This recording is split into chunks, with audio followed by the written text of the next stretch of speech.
Hello guys, এখন আমরা new blog নিয়ে আসলাম। আর এখন আমরা যাচ্ছি কাশ্মীর যাচ্ছি। দুনিয়া কা জান্নাত, এটা কোনো ইন্ডিয়ার কাশ্মীর না, আমাদের বাংলাদেশে অবস্থিত কাশ্মীর।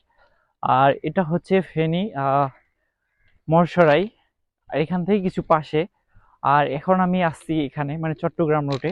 আর আর এটা হচ্ছে যে রেল লাইনটা দেখতে পারতেছেন, এটা কিন্তু রেল লাইনটা হইতেছে একদম মানে হাইওয়ে রেল লাইন, মানে চট্টগ্রাম হাইওয়ে রেল লাইন। এখান দিয়ে সবসময় রেল চলাচল করে।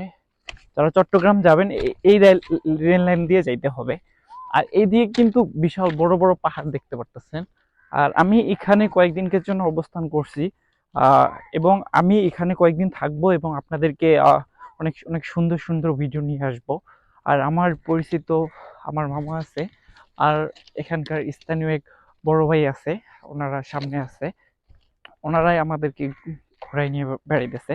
যাই হোক, আমার মামার বাড়িতে যাবে না, তাই আমাকে নক দিছিল যে মামা এখানে আসো এবং আমরা এখানে ঘোরাফেরা করি। যেহেতু মামা বাড়িতে যাবে না, আমিও ঢাকায় ছিলাম, তাই মামার কাছে আসলাম যে এখানে অনেক অনেক সুন্দর জায়গা আছে, এখানে ঘুরবো এবং আপনাদের কিছু ব্লগ নিয়ে আসবো।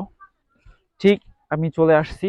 আর ঠিক যে রেল লাইনটা দিয়ে এখন হাঁটতেছি, এটা হচ্ছে ডাইরেক্টলি আপনার চট্টগ্রাম রোড রেল লাইন।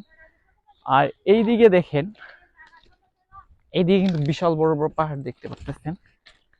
আর এখনো পাহাড়ে যাই নাই, তবে দেখি আজকে কাশ্মীরে যাচ্ছি। কাশ্মীর থেকে হয়তোবা আজকে কাশ্মীর থেকে ফিরতে আমাদের সন্ধ্যা হবে। হয়তোবা আজকে পাহাড়ে উঠবো না, কিন্তু কাল পরশু আরো আছি কয়েকদিন এখানে আমরা পাহাড় যাব। আর ওই দিক ব্রিজ আছে, মানে সমুদ্র পার আছে, ওখানে যাব। তা যাই হোক, সব মিলাইয়া দেখা যাবে যে এবারকার ঈদটা আমাদের মোটামুটি ভালোই কাটবে। কেননা আমরা এত সুন্দর একটা জায়গা আছি, যারা আসতে চান আসবেন, এসব জায়গায় ঘুরবেন, আসলেই মন মানসিকতা অন্যরকম হয়ে যাবে, অনেক অনেক সুন্দর হয়ে যাবে। যারা মুড অফ বা ঘুরতে ভালোবাসেন তারা আসবেন অবশ্যই অবশ্যই।